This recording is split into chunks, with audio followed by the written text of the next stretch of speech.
un petit peu différente de d'habitude, puisqu'il ne s'agit pas d'avoir la présentation d'un papier et d'une recherche avec des résultats, mais plutôt la présentation d'un protocole de recherche qui est partiellement en construction.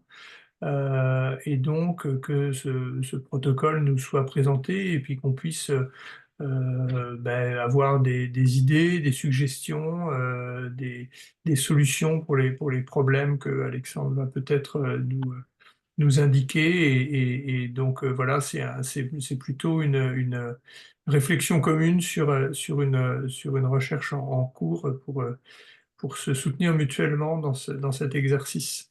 Donc Alexandre Tout de l'Université Paris-Dauphine va donc nous présenter un travail, un projet de travail sur les élèves et les parents allophones. Donc je te laisse la parole, Alexandre. Merci Marc. Je partage mon Par- écran, est-ce que tout le monde le voit bien? Pour moi, c'est bon en tout cas. Impeccable. Écoutez, merci beaucoup de me recevoir. Effectivement, on a monté ce projet avec Alice Ménard, Flore Hubert et trois chercheurs de psychologues qui sont spécialisés dans l'apprentissage du langage chez les bilingues et les allophones. Et donc, l'objectif à long terme, dans le cadre de cette présentation, ce que je vais vous proposer, c'est de discuter d'un projet d'étude d'impact qui randomise l'accès à une application euh, personnalisée auprès à la fois des enseignants du PE2A, donc des enseignants allophones, d'élèves allophones, et de parents d'élèves immigrés de première génération, donc qui viennent d'arriver sur le territoire. L'objectif de ce projet, c'est d'étudier dans quelle mesure le déploiement d'une telle intervention peut avoir des effets sur les pratiques enseignantes au sens large, l'implication des parents dans la scolarité de leurs enfants, l'apprentissage, l'intégration et le développement des élèves allophones nouvellement arrivés. Et pour l'instant, le focus que je vais avoir dans cette présentation, ça va être voilà, de discuter du pilote qu'on a mené cette année, et donc notamment de la mise en œuvre pratique, des retours qu'on a eus du terrain de la faisabilité d'une intervention à grande échelle. Quelques éléments de contexte d'abord. En France, il y a à peu près 70 000, un peu moins de 70 000 enfants immigrés de première génération qui arrivent chaque année. 30 000 d'entre eux à peu près pour les écoles primaires. Ce qui se passe quand ils arrivent, c'est que on évalue leurs acquis par un test de positionnement dans leur langue d'origine, et à l'issue de cela, on les affecte soit dans une classe ordinaire sans soutien particulier, soit dans une classe ordinaire avec un soutien linguistique, euh, soit dans une UPE2A, donc une unité pédagogique pour élèves allophones nouvellement arrivés, soit dans une UPE2A, mais pour des élèves qui n'ont pas été scolarisés antérieurement.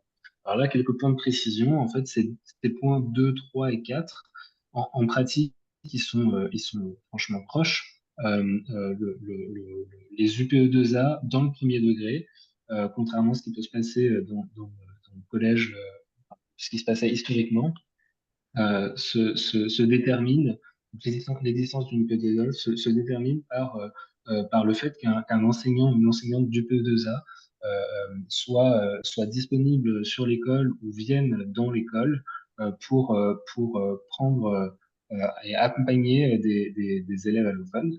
Euh, donc, c'est pas forcément une classe fermée au sens où les élèves allophones seraient pendant un an dans des, euh, dans des classes séparées des classes ordinaires. Et l'affectation dans les classes ordinaires sans soutien particulier, en fait, ça peut venir plutôt de problèmes logistiques, donc de difficultés de trouver des UPE2A à l'échelle locale, des choses comme ça, un manque de place en particulier. Les enjeux de ce genre de l'arrivée de ces enfants allophones, ils sont multiples. Il y a des enjeux auprès des élèves qui sont importants, parce que la scolarisation, elle se passe plutôt bien. Elle est quasi immédiate. Donc, en gros, dans les 2 semaines, il y a 90% des élèves allophones qui sont scolarisés. Malgré tout, on a des différences significatives à long terme en maths, en sciences et en lecture, à statut socio-économique comparable par rapport aux natifs. Côté parents, j'aurais pu ajouter la revue de littérature sur l'application parentale de Nina et Francesca. Donc il y a pas mal il y a pas mal de points importants qui sont le fait que les parents immigrés de première génération sont moins susceptibles de s'impliquer à l'école et dans la scolarité de leurs enfants. Il y a pas mal de barrières liées à ça, enfin, qui expliquent ça, économiques, moins bonne connaissance du système éducatif, notamment de ses attentes, et effectivement une barrière de la langue. Cette barrière de la langue, elle entraîne une gêne, elle peut entraîner une gêne particulière dans la relation à l'école et une moins bonne possibilité de communiquer efficacement. Côté enseignant, enfin, il y a uniquement 8% des enseignants qui se sentent préparés à enseigner dans un cadre multiculturel ou multilingue. Euh, Ils indiquent un besoin de formation de manière générale sur les pratiques enseignantes à l'attention des élèves à besoins éducatifs particuliers et notamment une volonté d'inclure plus fréquemment la technologie dans les pratiques pédagogiques. Je vais essayer d'aller un peu vite là-dessus, mais concrètement, on pense que ce projet s'insère dans deux grands champs généraux de la littérature. Une première sur la littérature sur l'intégration des immigrés de manière générale. Donc, en économie, elle s'est surtout intéressée à l'intégration chez les adultes, donc à travers l'étude des retours positifs à l'intégration, des retours économiques. Euh, et Parmi cette littérature, il y a une seconde, un sous-champ de la littérature sur les apprentissages du langage et ses effets bénéfiques sur l'intégration sur le marché du travail, l'intégration sociale et des effets de spillover sur l'éducation des enfants. Il y a aussi des papiers sur le fait que rendre plus disponibles les structures d'apprentissage dans les pays hôtes favorise la migration et, euh, et à l'inverse, la concentration ethnique pourrait, à une échelle locale, pourrait réduire l'acquisition du langage. Chez les enfants, en revanche, il y a quand même beaucoup moins d'études causales en économie sur les effets de l'acquisition du langage chez les immigrés. Il y a deux types d'études qui me semblent intéressantes. La première sur les effets des classes d'intégration des enfants nouvellement arrivés contre l'intégration dans les classes ordinaires. Il y a un papier de Piechling notamment qui montre que en fait mettre des enfants allophones dans une classe à leur arrivée pendant un an, ça a des effets négatifs comparativement à les intégrer directement dans des classes régulières et les accompagner dans leur apprentissage du langage. Et à l'inverse, il y a des études qui étudient les effets du changement de composition ethnique dans les classes sur l'intégration sociale des allophones, du comportement des immigrés et leur apprentissage du langage dans un contexte de réfugiés syriens en Turquie notamment. Le second grand champ de la littérature auquel on pense qu'on peut s'en c'est celui sur les outils numériques. Euh, donc là, pour aller très vite, en me basant sur une revue de littérature de Reclus et Maes Pleta, et puis d'idées, évidemment. Les grandes leçons, entre guillemets, c'est que simplement donner accès à des outils numériques aux élèves ne suffit pas pour observer des effets larges et significatifs. Le fait de distribuer des outils numériques n'implique pas forcément l'utilisation. Et ça, c'est une des raisons pour lesquelles l'accès n'est pas forcément suffisant. Une seconde grande leçon, c'est que les programmes qui permettent une personnalisation des outils semblent les plus efficaces et notamment les plus prometteurs. Donc là, on a toute la littérature sur teaching at the right level qui entre en jeu et donc ça pourrait s'avérer particulièrement utile dans des classes hétérogènes, ce qui est le cas lorsque les enseignants du P2A travaillent avec leurs élèves. Euh, et dans les classes ordinaires où les allophones peuvent être affectés.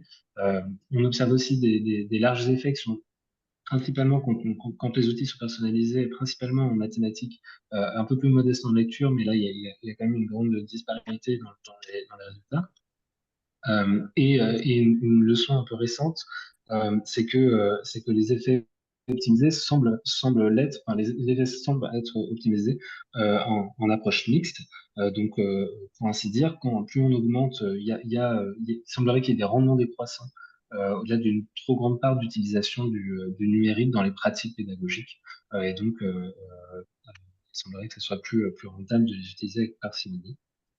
Côté implication parentale, il semblerait aussi que une des leçons de cette littérature, c'est que l'envoi de SMS auprès de parents pourrait augmenter leur implication. Là encore, il y a pas mal d'études qui sont assez disparates, donc du coup, les effets, les études sont assez différentes, donc les effets sont assez disparates selon les études. Et le dernier point, c'est évidemment le ratio, la question du ratio coût-bénéfice, qui peut être très variable selon la nature du programme et et qui mérite d'être discuté. Pour entrer un peu plus dans le détail maintenant dans le projet, on est une équipe interdisciplinaire. Il y a trois économistes, Fleur et Alice et moi, et trois psychologues, Xavier Pareccio, Stéphane Bellocci et Séverine Casalis. J'en profite pour remercier IDE par le biais de Quentin Dalliot qui nous a mis en contact avec Séverine au tout début du projet. Euh, le partenaire avec lequel on va travailler s'appelle Learn Enjoy. C'est une start-up de l'économie sociale et solidaire qui développe des applications numériques éducatives pour les besoins, pour les enfants à besoins spécifiques, historiquement pour les enfants atteints d'un trouble autistique, d'un trouble du spectre de l'autisme. Elles sont développées sous la direction de psychologues et d'enseignants spécialisés, elles ont la particularité de découper les curriculums en micro marches, ce qui rend l'utilisation très modulable et très personnalisable selon le niveau et la situation de l'élève. Euh, dans un contexte un peu plus d'autonomie de la part des enfants, l'application peut cibler quelques objectifs d'apprentissage à court terme dans des domaines spécifiques. Il y a une intelligence artificielle qui suggère des séquences, mais je reviendrai un peu plus spécifiquement là-dessus. Euh, euh, L'avantage, c'est que ce partenaire est assez habitué à travailler avec des chercheurs, puisque ce sont en partie des chercheurs qui ont développé cette application et il y a eu quelques études locales. Euh, et puis, ils sont habitués à la relation avec l'éducation nationale, évidemment. Ce qu'on a fait dans le cadre du projet, un rappel, enfin, une explicitation de nos objectifs qui sont en fait doubles. Le pilote qu'on a mené cette année, il avait pour objectif côté équipe de recherche, évidemment, voilà, tester la mise en œuvre pratique de notre protocole, que je vais détailler juste ensuite, d'étudier comment la randomisation pouvait être mise en œuvre, est-ce qu'elle était acceptée par le corps enseignant, par les parents, comment on pouvait récupérer les formulaires de consentement, comment on pouvait traduire tous les documents nécessaires auprès de toutes les, enfin, dans toutes les langues, comment on pouvait avoir accès aux données de l'application, etc. Et évidemment, les questions de take-up. Côté partenaire, ce que je vais vous présenter, j'insiste là-dessus, c'est dans le cadre du pilote, ce qui a été randomisé, c'est un bouquet d'applications, donc trois applications euh, qui ont été mises à disposition des enseignants et des parents, et donc pas une application spécifiquement développée pour les allophones. C'est justement l'objectif du pilote, d'avoir, de partir donc des applications existantes et d'avoir des retours des enseignants spécialisés sur les applications existantes pour pouvoir la concevoir dans ce temps. Donc, ça va être une des étapes à suivre qui arrive très prochainement. Euh, Ce qu'on fait donc concrètement, c'est qu'on randomise l'accès à l'application et en fait, en réalité, à une formation à l'application aux enseignants et aux parents. Euh, et donc l'objectif, c'est de regarder dans quelle mesure on peut avoir des potentiels changements de pratiques enseignantes liés à la fois à la formation et à la disponibilité d'applications, mais aussi une augmentation de l'implication parentale à travers l'utilisation de l'application, ou juste son existence et l'existence d'une tablette, qui est un outil matériel qui n'est pas anodin pour les familles et qui nécessite une communication un peu particulière avec les équipes pédagogiques.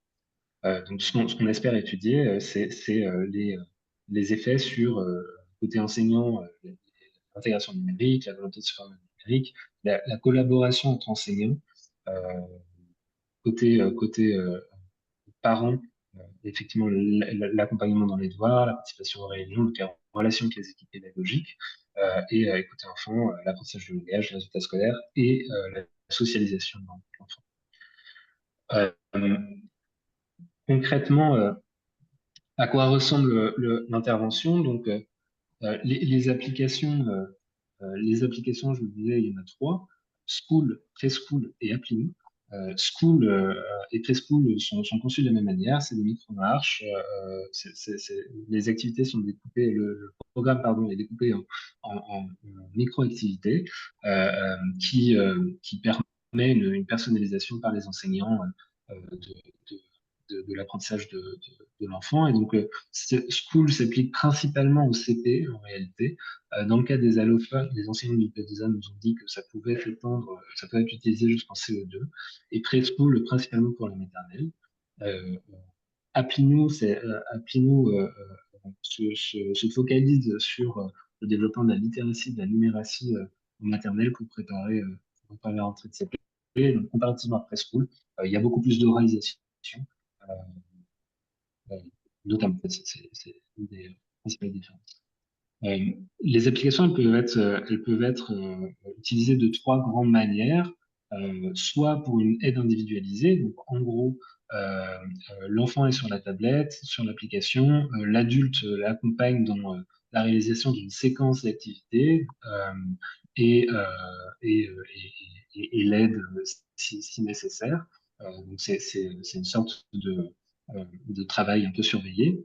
Ça peut être utilisé dans le cadre d'un apprentissage autonome où là, l'algorithme d'intelligence artificielle propose des activités adaptées à l'apprentissage de l'élève, sachant il y a un test de positionnement qui peut être réalisé initialement pour pouvoir calibrer un peu le rythme. Et dans un dernier cas, ce qui nous paraît le plus intéressant en réalité, c'est pour anticiper des séances de travail. Donc concrètement, parmi toutes les activités disponibles, l'enseignant peut créer des séquences. Donc l'enseignant a une classe interactive disponible euh, sur sa tablette à lui et peut attribuer des séquences d'activités à un élève ou plusieurs élèves.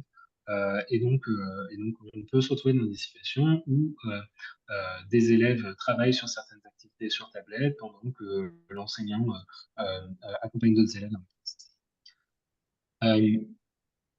Ce qu'on a pensé comme design, ce qu'on a mis en œuvre dans le cadre du pilote, c'est une affectation aléatoire des enseignants dans trois groupes. Un premier groupe où on distribue des tablettes numériques et on forme ces enseignants du PE2A à l'utilisation des applications. Euh, un second groupe où on fait exactement la même chose. Donc, on forme les enseignants, on leur distribue des tablettes, et on forme les parents cette fois-ci aussi à l'utilisation de l'application avec un envoi de vidéos traduites dans leur langue. Et un dernier groupe qui est un groupe de contrôle qui va correspondre au second groupe, mais de manière délayée dans le temps. Et donc l'affectation aléatoire, voilà, 7 enseignants dans le premier, 7 enseignants dans le second, 5 dans le dernier. Donc 19 enseignants pour l'instant. Côté traitement enseignant, euh, donc concrètement, la formation, elle dure environ 2 heures, 2h30. Elle a lieu en ligne.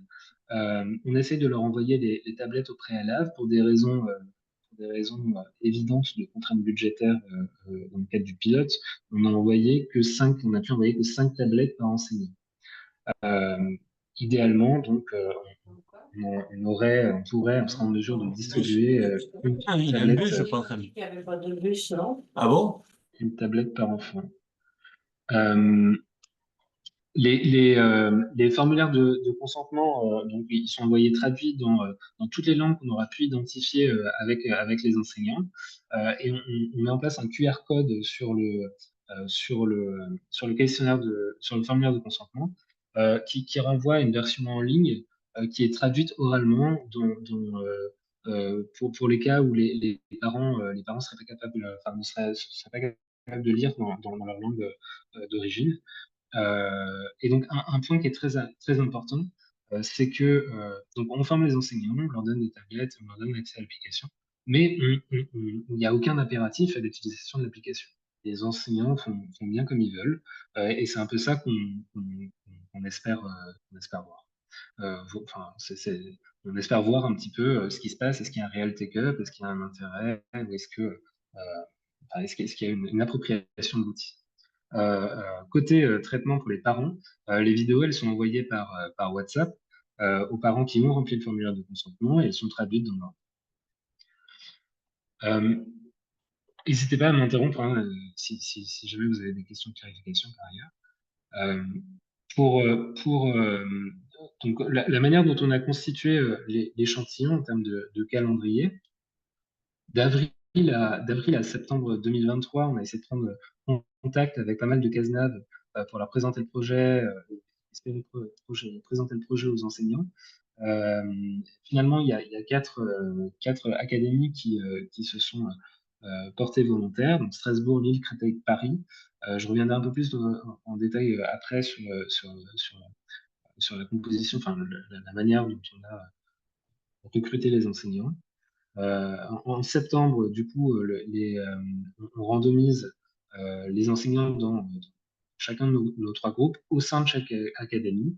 Euh, on collecte les premiers chiffres, donc les enseignants nous font parvenir les premiers effectifs qu'ils ont d'élèves et les langues parlées par les enfants. Et au fur et à mesure, du coup, on récolte des formulaires de consentement et on traduit les questionnaires et les vidéos euh, dans les langues qui sont. De novembre à décembre, l'automne, on envoie les tablettes, on forme les enseignants des deux premiers groupes. On essaie de faire ça par académie en ligne. Et en décembre, on envoie des vidéos aux parents donc, qui ont signé les formulaires de consentement euh, du groupe 2. D'octobre à décembre, en parallèle de tout ça, il y a une phase qualitative qui a été menée par un auteur en sciences de l'éducation et une sociologue. Euh, donc, elles sont allées toutes les deux mener des observations et des entretiens avec des enseignants du PE2A dans les écoles des académies de Lille et de Strasbourg, et on discutera un petit peu de leur retour. De janvier à juin, du coup, on a enquêté les parents, les enseignants, donc les parents, ça s'est fait par téléphone, les enseignants du PE2A en ligne, et il y a une passation de test par l'équipe de psychologues qui est en cours auprès des enfants directement dans les écoles. Donc, quelques enseignements à ce stade. Je vous ai dit que je revenais sur le recrutement des enseignants du PE2A. Donc, on a sollicité initialement une dizaine d'académies via les CASNAV, qui sont donc les centres académiques qui gèrent l'arrivée des enfants allophones. Donc finalement, quatre académies se sont engagées. Les CASNAV ont essayé de solliciter eux-mêmes les enseignants avec une présentation du projet. Donc on n'a pas vraiment eu l'occasion de présenter nous-mêmes le projet aux enseignants, sauf sur l'Académie de Strasbourg. Et donc initialement, on avait 23 enseignants volontaires juste par sollicitation des CASNAV. Pourquoi ce chiffre qu'on peut penser un peu faible, surtout avec des académies comme Créteil et Paris? Les raisons qu'on nous a un petit peu données, c'est effectivement de manière assez évidente le contexte à ce moment-là, le contexte politique et la charge de travail des enseignants qui était assez intense. Le fait que pour les enseignants, une implication dans le pilote, ça serait une implication relativement forte pour potentiellement peu de résultats immédiats. Ils sont relativement volontaires, mais ils ont un manque de temps pour s'engager. Et surtout, dans le cas des académies de Paris et Créteil, une sursollicitation pour des projets de recherche. Dans le cas de l'Académie de Paris, en fait, de ce qu'on comprend, il y a aussi une sursollicitation d'entreprises de l'EdTech, justement, et donc c'est difficile de, de se distinguer, quoi, de les solliciter sur ce sujet-là. Ils le sont déjà beaucoup. Côté enseignant, donc on est à 23 initialement, il y en a 4 qui sortent du projet en cours de route. Les raisons invoquées, elles sont assez diverses, mais principalement, il y a une augmentation du nombre d'écoles. Donc, les enseignants du PE2A, je vais y revenir juste après, euh, ils sont, euh, ils sont souvent en itinérance sur pas mal d'écoles. Et donc, là, on a une enseignante qui s'est retrouvée à devoir aller sur encore plus d'écoles que prévu. Donc, ça devenait un peu délicat pour elle de participer. Une autre enseignante qui a vu son nombre d'élèves allophones augmenter drastiquement. Un autre enseignant qui nous a donné un retour exhaustif sur l'application pour être adapté, mais pour des raisons de volonté, il n'a pas tellement envie d'aller plus loin, et une autre pour situation personnelle. Donc, on a notre échantillon de travail, c'est 19 enseignants du PESA, comme je disais, ils sont souvent itinérants, et donc comme petite statistique descriptive, en moyenne, ils ont 2,7 écoles, et ils ont à peu près 21 élèves. Et il y a quand même des grands écarts types. Vous voyez que on a une enseignante qui est en itinérance sur 8 écoles différentes, ce qui n'est pas négligeable. Donc ça se mène à une organisation quand même assez particulière. Les Moi, étapes Alexandre, j'ai une question du coup. Ouais, Et donc, quand ils sont sur plusieurs écoles, votre cible en termes de parents, c'est les parents de une des écoles sur lesquelles ils interviennent ou l'ensemble des parents des 8 écoles éventuellement sur lesquelles ils interviennent? c'est l'ensemble. Ouais, c'est l'ensemble des parents de tous les élèves que cet enseignant a. D'accord. Ouais. Côté étape, donc comment on a procédé quelles sont les étapes qui expliquent la constitution de notre échantillon final. Donc, concrètement, on a 19 enseignants du PE2A qui nous font remonter des effectifs initiaux. Donc on a 408 élèves allophones identifiés. En cours de route, il y en a 42 qui sortent de l'échantillon parce qu'ils ils partent, ils migrent, ils changent d'école, ils bougent à un autre endroit en France. Donc on a 366 élèves finalement dans notre échantillon.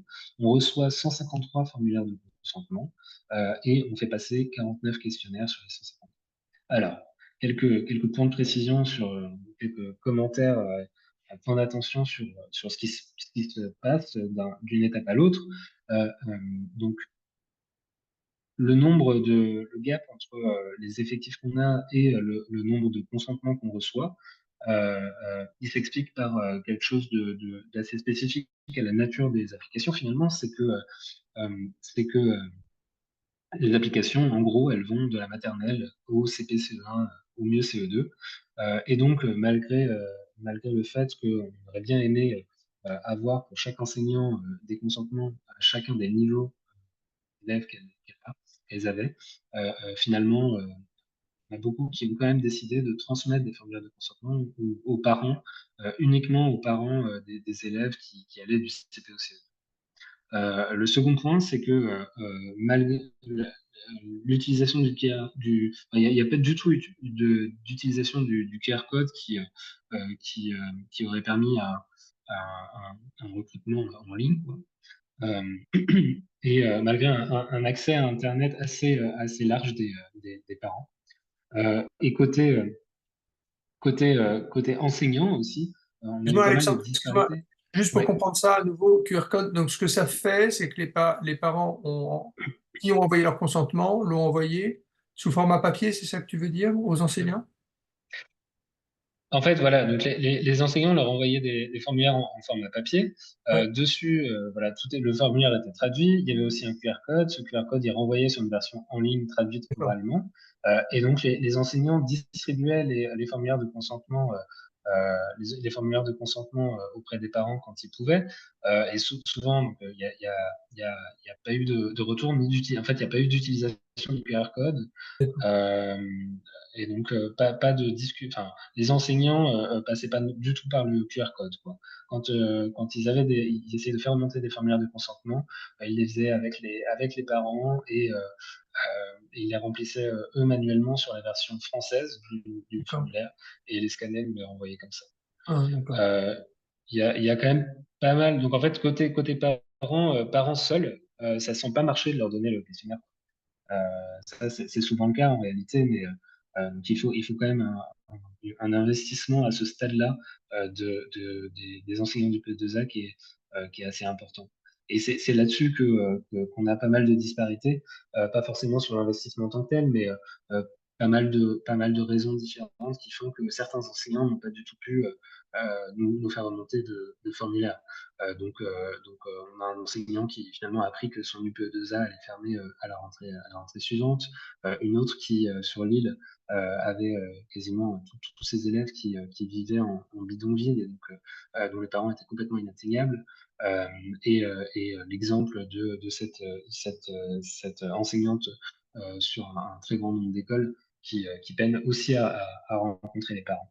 Et donc, quand on est sur plusieurs écoles, mécaniquement, on a peut-être moins d'interaction aussi avec les enseignants de classe ordinaire qui, eux, pourraient s'avérer utiles, mais qui n'ont pas été mobilisés à ce stade-là.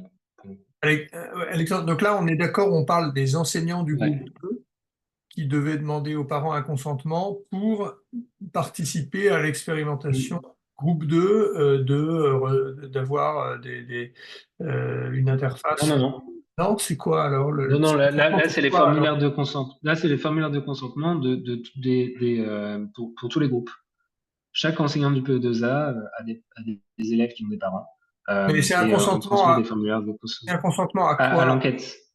Ah, Ouais, c'est ça, pour c'est un l'enquête. consentement à une enquête. D'accord. Et en fait, pour les deux, quoi. C'est un consentement à la transmission de la tablette, en tout cas à l'utilisation des données issues de la tablette à une enquête téléphonique et l'enquête auprès des enfants. Donc, c'est un consentement avec des enquêtes traditionnelles, plus, enfin, j'aurais dû le préciser effectivement, à l'accès aux données issues de l'application pour ces enfants-là. D'accord. Mais c'est pas un consentement C'est-à-dire qu'on va se pour retrouver. utiliser les tablettes en classe s'ils sont dans le groupe 1. Il n'y a pas de Non, consentement. Ça, c'est le non, prof qui non. peut le faire. D'accord. Ok, ok. Ouais, c'est le prof qui décide. Nous, donc typiquement, les profs vont recevoir des tablettes, ils vont l'utiliser avec tous les élèves.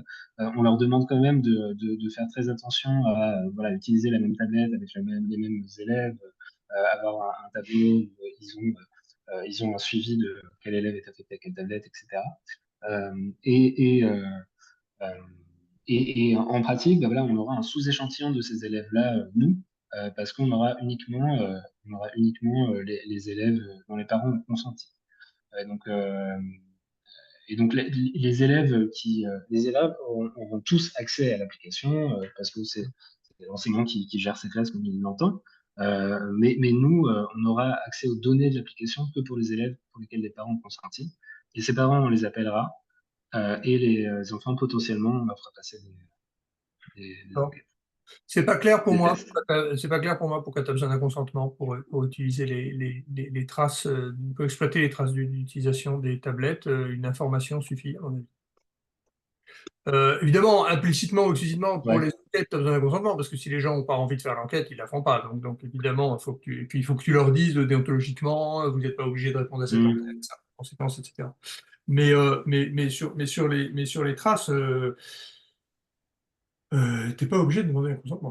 Sur un plan strictement juridique, peut-être que politiquement tu veux le faire, hein. Ça, c'est Hmm. une autre Ouais, chose. bah, Strictement juridique, c'est- t'es pas obligé. ça a été un point qui est souvent revenu enfin, un questionnement qui est souvent revenu avec les enseignants. Hmm. C'est un peu le parti qu'on a pris, sachant qu'à ce moment-là, sans rentrer dans les détails, mais côté université, nos DPO n'étaient pas hyper sûrs de cet aspect-là, justement. Euh, donc à ce moment-là, on a préféré, dès le début, déclarer ça dans les formulaires de consentement. Euh, Alors, excusez-moi, je suis arrivée peut-être un petit peu 5 minutes après le début. Donc, les parents et les enseignants, ils auront accès à quel contenu? Est-ce que c'est du contenu vous-même que vous fabriquez ou bien voilà, ça c'était un peu comme, j'ai lu, qu'effectivement l'application était dédiée, à la fois à l'apprentissage et à l'intégration. On pourrait discuter aussi du mot intégration ou inclusion ou et cetera. Mais, voilà, je voulais savoir si vous aviez dit quelque chose du contenu ou vous, ce qui vous intéresse, c'est surtout le design de l'appli et en fait, tout ce qui est la question de la circulation des informations et le contenu, ça fait pas partie de vos prérogatives. Voilà, je vous pose ces questions parce que moi, je suis enseignante-chercheur, Oui. à Montpellier. Je vois qu'il y a aussi ma collègue, Ranka, en ligne. Nous, on est vraiment, voilà, sur la question de, la progression en français langue de scolarisation pour les élèves allophones et donc évidemment, la question des contenus et la question de la liaison avec les enseignants et les parents, c'est quelque chose qui est primordial effectivement dans les approches. Oui, donc très rapidement, du coup, les applications, effectivement, donc les contenus, nous, on en est maître. Ce qu'on a fait, c'est qu'on a transmis aux enseignants et aux parents enfin, donné accès aux enseignants et aux parents à ce bouquet d'applications, donc 3 applications. Le contenu, si vous êtes de Montpellier, on travaille justement, Stéphanie Bellucci qui fait partie de l'équipe de recherche. Oui, je la connais, Et c'est ma donc, collègue en psychologie, oui, tout à ouais, fait. c'est pas elle qui, enfin, je veux dire, les psychologues de notre équipe ne font pas partie du développement de l'application. Mais là, l'objectif du pilote à ce stade, c'est justement, il y a un existant de l'application qui découpe les contenus en très fines activités. Nous, l'aspect qui nous intéresse particulièrement, c'est l'aspect de possibilité de personnalisation du contenu à chaque élève. Et donc, l'un des objectifs du pilote, côté développeur de l'application, c'est justement de développer quelque chose de spécifique pour le développement, pour les élèves, l'apprentissage des élèves allophones. Euh, pour l'apprentissage des élèves allophones. Et ça va être dans un second temps. Donc là, on parle de 3 applications existantes. Effectivement, les enseignants, ça va être un des retours. Ils vont nous faire des retours sur ces applications existantes en discutant de la base et nous dire, bah voilà, en modifiant ça, vous aurez quelque chose de crédible pour les allophones, on aimerait bien que vous fassiez ci, que vous fassiez ça. Et donc ça, c'est un des objectifs côté développeur de l'application. Mais nous, notre objectif à nous, côté équipe de recherche, c'est d'étudier les effets du déploiement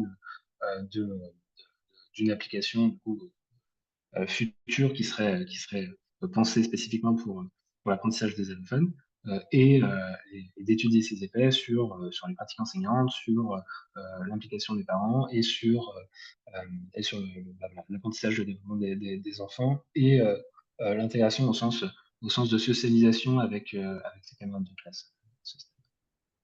Merci beaucoup. C'est Voilà. vrai que c'est intéressant d'étudier comme point d'entrée la qualité du contenu pour voir justement l'impact parce que évidemment, c'est corrélé. Bah, alors là, pour être très clair, il n'est pas question d'impact. À ce stade, c'est simplement un pilote et l'impact, c'est justement l'objectif, c'est de voir comment on peut étudier tout ça. Je vois qu'il me reste très peu de temps et j'ai beaucoup de choses à dire. Euh, donc le dernier point, c'est sur le passage entre le nombre de formulaires de consentement qu'on a et le nombre de questionnaires qu'on a passés. C'est pas tellement dû à une incapacité de notre part à joindre les parents, mais plutôt au fait qu'on a dû arrêter les appels pendant un petit temps pour des raisons purement administratives et ensuite pécuniaires. Euh, et voilà. Euh, les sources de données qu'on a, donc je disais, on a à ce stade 19 enseignants du PE2A qui sont répartis qui sont sur 52 écoles, qui interviennent sur 52 écoles. Ça représente 366 élèves sur 181 classes ordinaires, donc potentiellement autant d'enseignants de classes ordinaires. Et donc, on met en place des enquêtes. Ces questionnaires passés, du coup, pour les parents, il y en a 49, je l'ai dit. Elles ont aussi donné des informations sur 61 enfants, parce qu'on leur pose des questions sur leurs enfants, donc il y a des fratries, sur leurs enfants, sur la relation à l'école de leurs enfants, sur euh, la relation aux devoirs qu'ils ont avec chacun de leurs enfants, etc. etc. Côté enquête auprès des enseignants du P2A, c'est une enquête en ligne. On a 12 qui ont répondu à ce stade et qui ont donné des informations sur 83 élèves. Là, on leur pose plein de questions sur leur statut administratif, sur leur formation, notamment en numérique, et sur les élèves, donc et également sur la manière dont ils utilisent l'application. Il y a une dernière phase d'enquête qui est une enquête de terrain, où là, l'équipe de psychologues était encore en cours en train de mener auprès d'enfants à Créteil. On a déjà fini avec tous les enfants qu'on avait à Lille. Et idéalement, je le mets là, mais en fait, j'aurais pu le mettre à la fin, au passage à l'échelle, on aimerait évidemment parier toutes ces enquêtes-là avec les données de l'ADEP pour discuter assez succinctement des données de l'application. En fait, il y a plusieurs sources. C'est à l'issue d'un rapport d'usage. Donc là, concrètement, il faut que les enseignants, au moins une fois toutes les 2 semaines, se connectent à Internet avec la tablette pour envoyer des données auprès parce que tout ça est accessible pas forcément en ligne, enfin hors ligne, mais pour que la remontée d'informations se passe, il faut quand même qu'il y ait une connexion au moins une fois toutes les 2 semaines. Donc ça, c'est un des points qui rend la remontée d'informations un peu pas toujours évidente. Et le second point, c'est que on a un enseignant ou une enseignante crée sa classe virtuelle. Si j'ai des élèves ABC, je crée un environnement ABC pour chacun de mes élèves pour pouvoir les suivre directement. Là, on s'est rendu compte il y avait un non-respect des affectations des élèves. Donc concrètement, pour certains enseignants, on avait en immense majorité toujours le même élève qui revenait. Et quand on leur pose la question, est-ce que vraiment vous avez travaillé qu'avec un seul élève, en fait, on se rend compte que non, pas du tout. Elles font juste pas gaffe à bien sélectionner l'élève en question à chaque fois. Donc elles sont souvent dans ce cas-là dans un mode d'accompagnement où elles sont derrière et donc elles font pas extrêmement gaffe, pas forcément très attention à l'élève qu'elle coche, ce qui rend l'interprétation un petit peu délicate. On a aussi des données brutes, et donc là, c'est des extractions qui sont filtrées par le développeur de l'application, et des données qui sont téléchargeables pour chaque élève manuellement, donc c'est pas très efficace.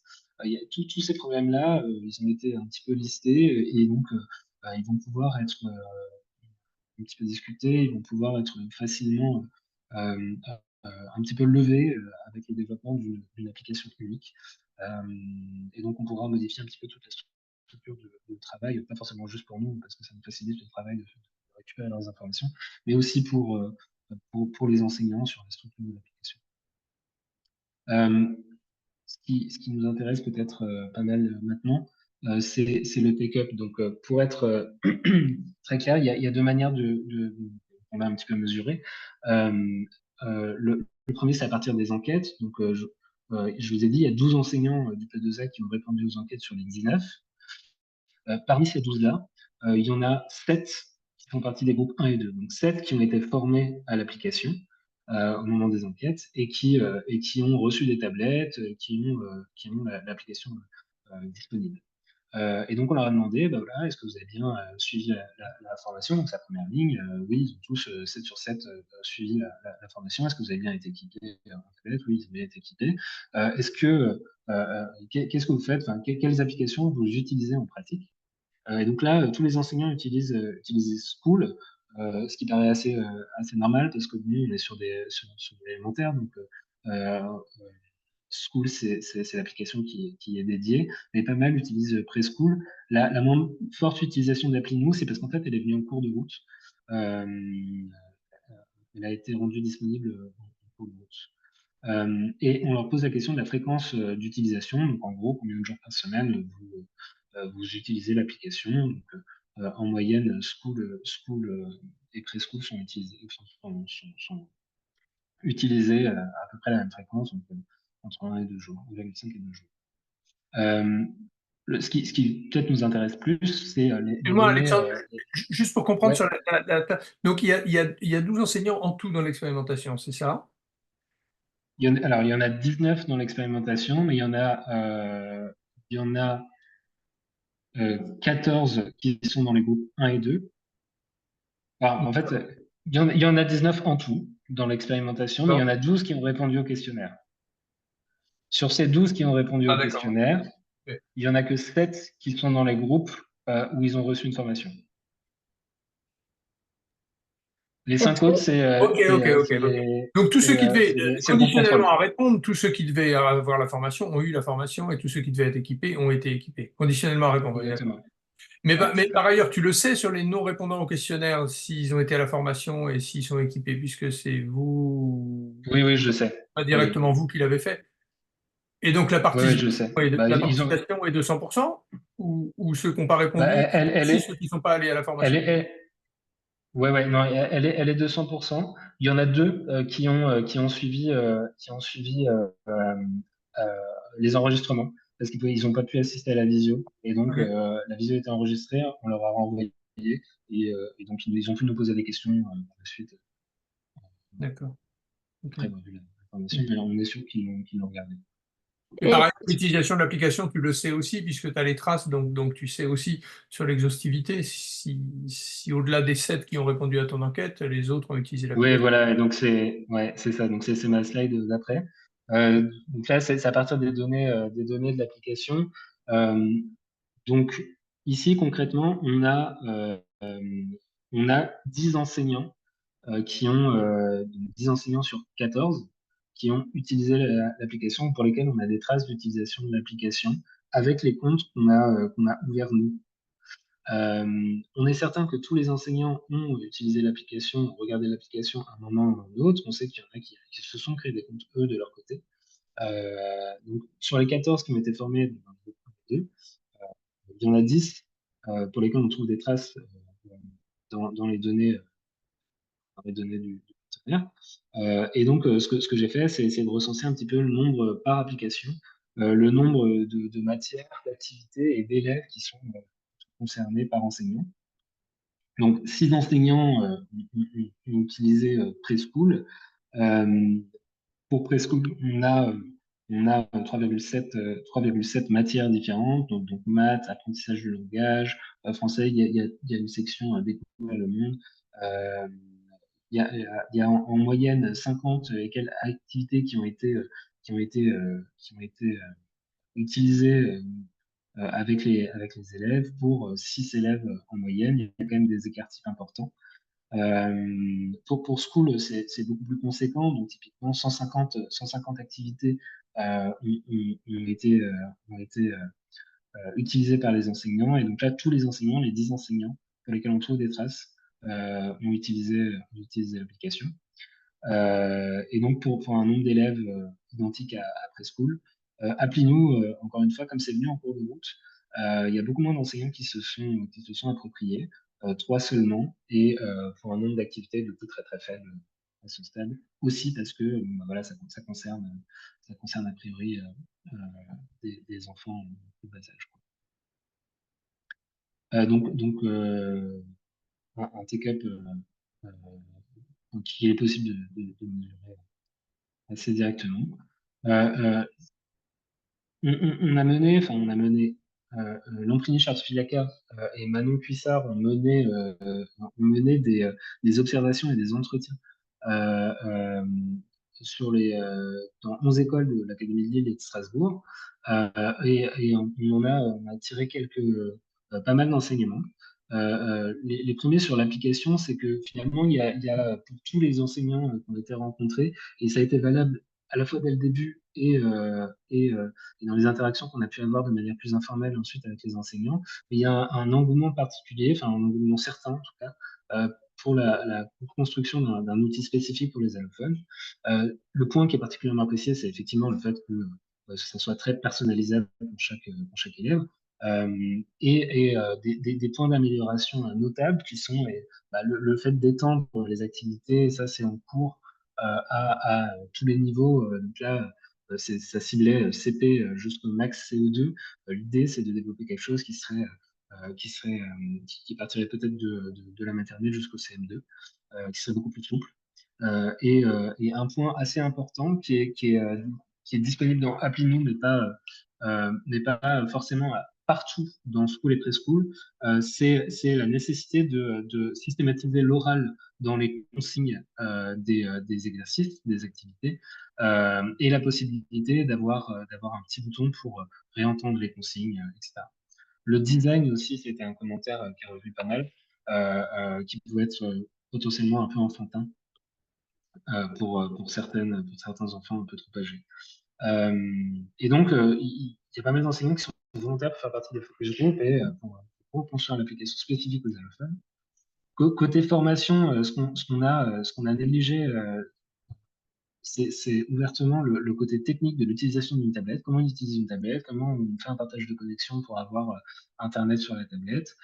Et en fait, on s'est rendu compte que c'était un point crucial auquel on n'avait pas pensé du tout. Donc, en cours de route, on a fait enfin, Léna, je ne sais pas si elle est là, mais c'est Léna qui a coordonné toute cette phase du pilote. Et donc, c'est Léna qui a monté tout plein de tutos sur l'utilisation d'applications. Donc, on a renvoyé aux enseignants. Mais donc, ça sera quelque chose auquel il faudra penser plus tard. Donc, découper ouvertement la formation en deux temps. Un temps très technique sur comment on utilise une tablette et un temps pratique, d'exercice pratique un peu plus long que ce qui était déjà là. Par ailleurs, elles auraient aimé que les classes interactives soient déjà préparées sur leur interface. Et un dernier point un peu important sur comment atteindre les parents finalement. On devait, les parents devaient créer des comptes, les enseignants pardon, devaient créer des comptes aux parents du groupe 2, donc le groupe où on formait les parents. Ça n'a pas tellement été fait. Il y a peu de parents qui ont créé un compte à leur nom pour une utilisation à la maison et les parents qui ont reçu le message WhatsApp se souvenaient pas trop de quoi il s'agissait. Les vidéos ont très peu été regardées. Et donc, un enseignement, c'est qu'il faut, en tout cas pour les deux premiers groupes, les impliquer dès le début au moment de la distribution des tablettes, parce que comme je le disais, c'est un outil qui est pas anodin. Et donc qui implique quand même une communication particulière avec les équipes pédagogiques. Je conclus assez rapidement sur le passage à une expérimentation de grande échelle. Pour résumer très brièvement, nos enseignements sur les enseignants, il y a quand même un intérêt pour le recours de manière générale à l'outil numérique et à cet outil, enfin, à une application adaptée pour les allophones. Il y a un manque de formation sur l'utilisation pratique des tablettes qu'on peut pallier donc, dans le cadre du traitement. On a des enseignants qui sont très collaboratifs et très volontaires. Ils sont particulièrement engagés auprès des parents et ils sont particulièrement proactifs auprès des parents. Un point non négligeable, c'est la nécessité d'avoir une tablette par enfant euh, pour être certain de lever les contraintes pratiques. Côté partenaire, il faut adapter impérativement l'application à partir des applications existantes aux besoins des allophones. Et donc ça, les enseignants nous ont transmis un compte rendu assez détaillé de ce qu'ils ont à voir.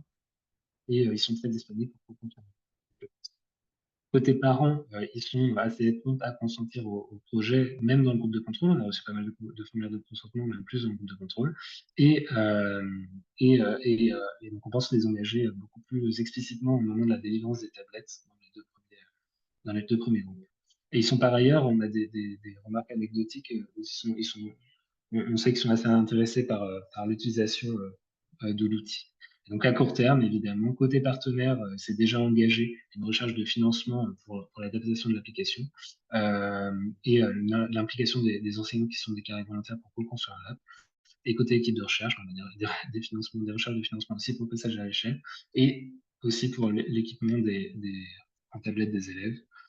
Pour synthétiser tout ça, on pense, donc là on arrive à la fin de l'étude pilote, on commence le développement de l'application spécifique pour les allophones qui va durer 1 an. Et donc on espère pouvoir commencer l'intervention à partir de septembre 2025. Et donc voilà, commençons en septembre 2025, première enquête au printemps 2025 et deuxième l'année l'année qui suit. Alexandre, je profite que tu sois sur le Ouais. calendrier pour te demander, en termes de durée d'utilisation, là, les enseignants, pendant combien de temps est-ce qu'ils ont eu accès à l'application? Bah là, ils ont toujours accès. En fait, on leur a donné, en cadre du pilote, accès à l'application pendant 1 an. Pendant 1 an, ok. En termes, Ouais, du coup, par ouais. rapport aux traces que vous avez, vous arrivez à voir si ils utilisent l'application dans la durée ou s'ils l'ont utilisée à des moments précis pendant l'année? Alors forcément, ils les ont beaucoup utilisés au moment de la formation, Mm. enfin juste après la formation et la délivrance des tablettes. On constate encore, j'aurais peut-être pu mettre un graphique, c'est vrai, il y a encore pas mal d'enseignants qui continuent à l'utiliser à une fréquence quand même moins importante à ce stade. Et on a des enseignants qui, une fois qu'ils nous ont fait des retours très très complets sur le développement de l'application et sur son porté volontaire pour la construire, ont aussi pas mal réduit leur utilisation de l'application. Ils l'utilisent plus ponctuellement et avec des enfants très ciblés. Ok. Et les élèves, du coup, ils ont possibilité de l'utiliser même si l'enseignant ne l'utilise pas. Potentiellement, ils peuvent Oui, l'utiliser à la maison si les parents les incitent à ouais, ouais, l'utiliser. ouais. Bah, notamment dans les pratiques enseignantes, ce qui nous intéressait, c'était de savoir si les enseignants donnaient des devoirs à la maison avec les Hmm. tablettes, tu vois. Et en fait, un des points qu'on n'avait pas prévu non plus, c'était la crainte des enseignants de donner des tablettes à l'enfant. Il faut se souvenir ils sont sur pas mal d'écoles, donc ils ont pas mal d'élèves, ce qui veut dire que potentiellement un enseignant passe le lundi, donne les tablettes à des enfants, mais ne leur passe pas avant la semaine d'après. Donc, tout le reste de la semaine, il ne peut pas utiliser les tablettes avec le reste de ses élèves. Donc, Hmm. il y avait des réticences à ce niveau-là et aussi des réticences de crainte juste que les tablettes disparaissent, quoi, ou qu'elles soient cassées. Hmm. En fait, Ouais, ça n'a ouais, pas été parce que tellement utilisé. Et ça peut être levé en donnant, a priori, une tablette. ouais, ouais. Parce que sur ce sujet-là, bon, je suis désolée, j'ai été déconnectée pendant 5 minutes au début, alors peut-être que c'était à ce moment-là que tu en parlais, par rapport au rapport enfant-écran qui vient d'être remis. Il y a quand même Ouais.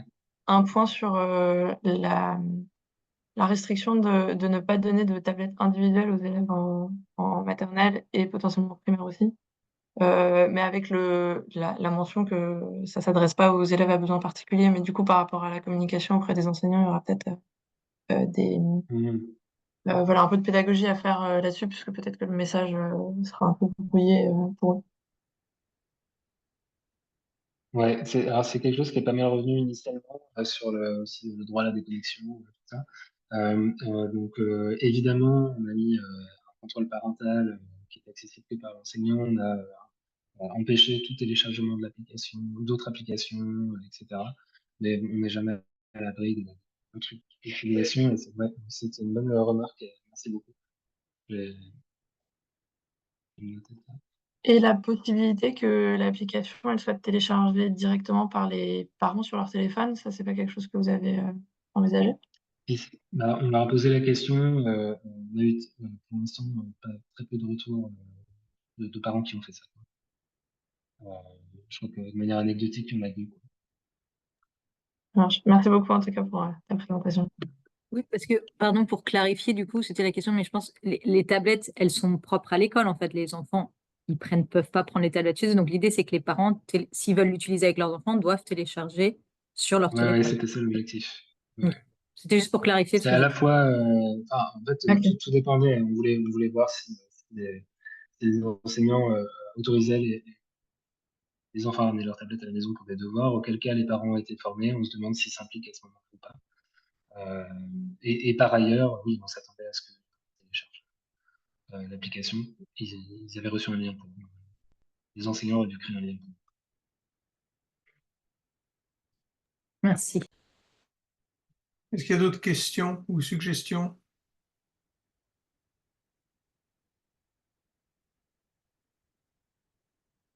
Non, moi, je me demandais juste, Alexandre, du coup, en l'interprétation, parce que d'un côté, tu dis que finalement, les enseignants, en tout cas ceux qui sont rentrés dans le pilote, sont assez volontaires et contents, etc. Et donc ça, c'est compatible avec les chiffres d'usage que tu vois, tu trouves, enfin, c'est difficile à apprécier, hein, quel est le degré d'usage qui correspond à un véritable intérêt, mais tu as l'impression que ces deux observations sont cohérentes. Bah, oui, parce que finalement, à partir du moment où là, donc les applications sont encore utilisées par les enseignants à moindre fréquence, c'est certain. Euh, Notamment parce que en fait, à ce stade, elles, parce qu'en fait, c'est quasiment toutes les femmes, elles ont un peu fait le tour de pas mal d'activités et donc on a déjà discuté de ce qu'il fallait faire pour l'adapter aux enfants allophones et donc elles ont déjà ciblé ce qui n'allait pas, comment y Hmm. remédier. Donc là, en fait, elles sont plus dans l'attente d'une co-construction d'une application spécifique que, que de poursuivre un petit peu mécaniquement à utiliser cette application-là qui répond pas totalement à leurs besoins. D'accord. Flore, tu voulais dire quelque chose, hein? Non, non, mais rien de plus que ce que vient de dire Alex, en fait. C'est vrai que, en fait, ce qu'on a senti, et les enseignants se sont pas mal exprimés là-dessus pendant l'enquête qualitative, c'est que ils sont, en fait, ils ont montré qu'ils étaient très, très, très désireux d'avoir des outils, et en particulier qui permettent des parcours un peu individualisés à travers une application. Donc ils étaient, en fait, j'ai peur qu'on les ait un tout petit peu frustrés avec les applications qu'on leur a mis à disposition, parce que en fait, bah voilà, elles n'ont pas été spécifiquement conçues pour des enfants allophones, et donc bah, ils disaient, bah, c'est dommage qu'il n'y ait pas ça, c'est dommage qu'il n'y ait pas ça, ça aurait été super. Voilà, mais donc ce qu'on sent, c'est qu'il y a un intérêt fort pour une application qui serait adaptée, quoi. Voilà. Et donc c'est vrai qu'ils ont pas mal utilisé au départ, parce qu'en plus on leur demandait de nous faire des retours et de nous dire bah, qu'est-ce qu'il faudrait améliorer, etc. Donc il y a eu pas mal d'utilisation. Et puis bon, évidemment, à partir du moment où ils ont rendu compte des améliorations qu'ils souhaiteraient, bah, il y en a quelques-uns qui continuent à utiliser l'application ponctuellement, mais la plupart nous disent bon, bah voilà, maintenant à vous de bosser, et puis revenez avec une adaptation, une application parfaitement adaptée, et ça nous sera très utile, quoi. C'est ça qu'on a senti, hein, du qualitatif, et puis de l'usage fait de la tablette, de l'application.